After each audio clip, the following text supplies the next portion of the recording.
Hello everyone, welcome to Sai Ease. In this video, I'm going to tell you about another fossil fuel, that is petroleum. In the last video, I have told you about coal, which is also a fossil fuel, and the history, the story of coal. Here I will tell you the story of petroleum, that how this petroleum that is formed. आपको पता है बच्चे कि जो light automobiles हैं, like scooter, cars etcetera, they run with petrol, और जो heavy vehicles हैं जैसे buses, trucks, tractors, they run with diesel. ये डीजल और पेट्रोल हमें कहां से मिलता है? That is obtained from petroleum. So petrol and diesel are formed from petroleum. अब ये इसकी कहानी कि ये पेट्रोलियम बनता कहां से है. Petroleum that is formed from organisms living in the sea. अब जो ऑर्गेनिजम्स सी में रह रहे हैं, चाहे वो एनिमल्स हैं या एक्वाटिक प्लांट्स हैं, व्हेन दे डाई, जब वो मर जाते हैं तो वो कहाँ चले जाते हैं? Their bodies, they will settle at the bottom of the sea, and then that is covered by sand and clay. Okay, as these organisms they die, their bodies settled at the bottom of the sea and get covered with layers of sand and clay. ठीक है.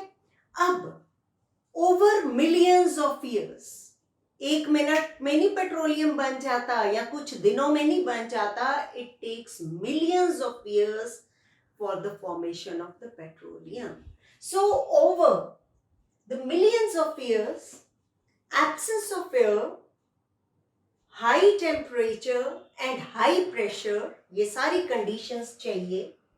ये जो dead organisms हैं, they are transformed into petroleum and natural gas. So over million of years, absence of air, high temperature and high pressure transformed the dead organisms into petroleum and natural gas. ये मैंने एक diagram बनाया है जहां मैंने ये show किया आपको कि ये ऑयल है, ये नेचुरल गैस है और ये वाटर है. So this is petroleum and natural gas deposits. आप यहाँ पे ये देख रहे हो कि oil and natural gas water के ऊपर है. उनके जो रेजर्वायर्स हैं वो वाटर से ऊपर हैं. Why? Because oil and gas they are lighter than water. इसलिए वो उसके ऊपर है. दूसरी चीज कि ये oil and natural gas water में मिक्स नहीं होते. ओके, ये चीज आपने 6th क्लास में जब सेपरेटिंग फनल दिखाई गई थी और उसमें हमने वाटर एंड ऑयल डाला था तो हमने देखा कि ऑयल की लेयर ऊपर बनेगी because it is lighter than water, और दूसरा वो मिक्स नहीं होगी. ठीक है. सो नेचुरल गैस और ऑयल और ये वाटर है, ये रॉक्स के अंदर, मतलब ये कुएं हैं, वेल्स हैं. उन वेल्स से ये पेट्रोलियम या नेचुरल गैस निकाला जाता है. ओके, ये जो है इनको ड्रिलिंग करके नेचुरल गैस और पेट्रोलियम को इनके कुओं में से, वेल्स में से निकाला जाता है.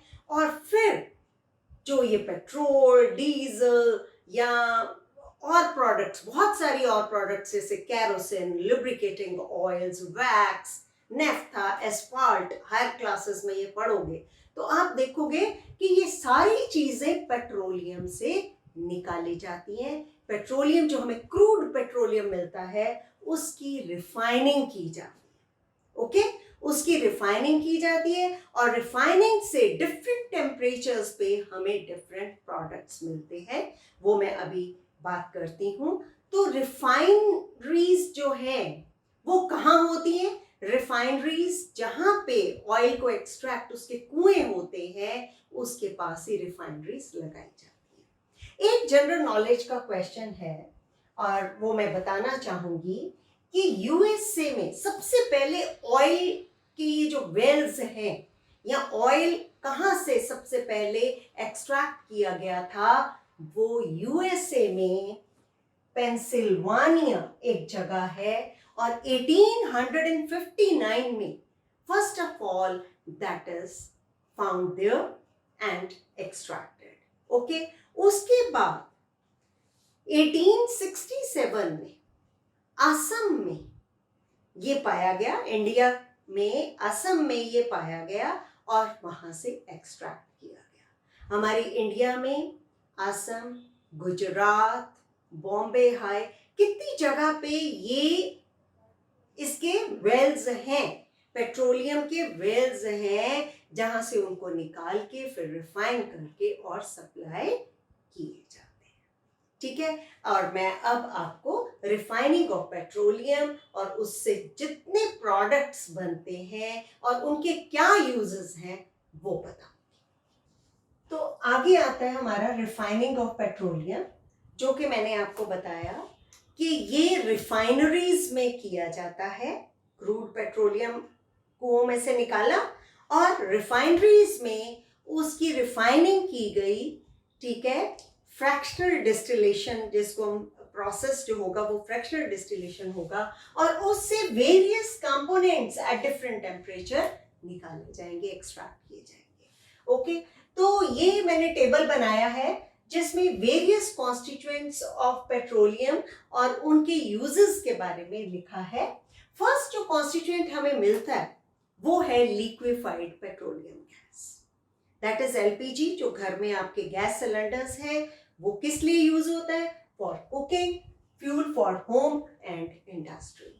नेक्स्ट हमारा जो इससे कॉन्स्टिट्यूएंट मिलता है that is the petrol. Petrol आपको पता है कि लाइट व्हीकल्स में यूज होता है और पेट्रोल ड्राई क्लीनिंग में भी यूज होता है। ओके, ड्राई क्लीन जब हम क्लोथ्स देते हैं तो वो पेट्रोल से करते हैं। थर्ड है कैरोसिन। कैरोसिन कहाँ पे? पहले स्टोव्स जलाए जाते थे, अभी भी कई जगह स्टोव जलाए जाते हैं। तो kerosene is a fuel for stoves, lamps, और एक और चीज मैं बताती हूँ कि जेट एयरक्राफ्ट्स में भी जो कैरोसिन है एज अ फ्यूल यूज होता है। Fourth constituent is the diesel.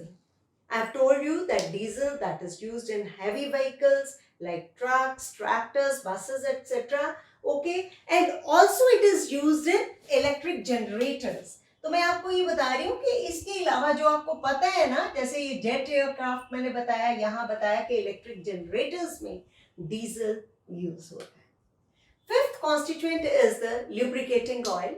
वो लुब्रिकेशन के लिए यूज होता है। लुब्रिकेशन का क्या मतलब कि कहीं पे भी फ्रिक्शन हो रही है, जैसे फैन चल रहा है तो उसके आवाज आने लग गई, तो वहां पे, या कोई मशीन है वहां आवाज आने लग गई, तो उसको क्या लुब्रिकेट किया जाता है?